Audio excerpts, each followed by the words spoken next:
一間屋嘅室內設計係可以反映一個人嘅文化同埋品味。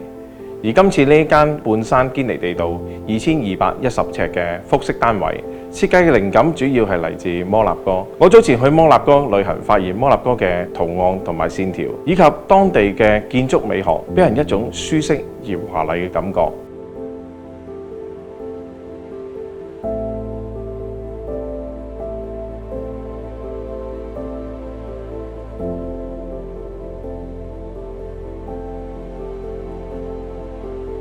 知道屋主中意做瑜伽放鬆心情，所以特登做咗一個漣漪效果嘅天花，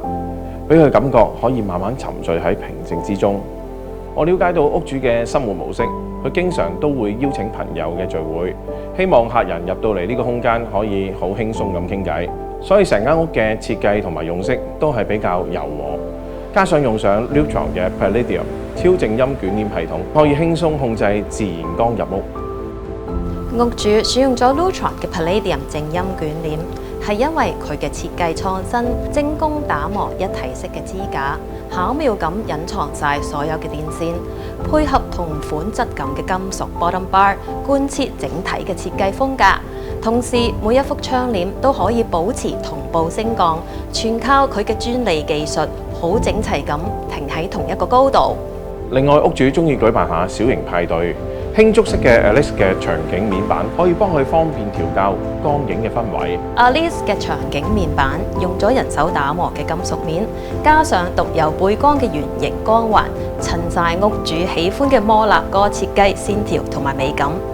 智能家居從來都係以人為本，真智能家居更加係幫屋主行多步。就以通往上層嘅樓梯為例，完善嘅內置感應燈。即使喺夜晚冇燈光嘅情況下，屋主都可以望向前方上2樓嘅路。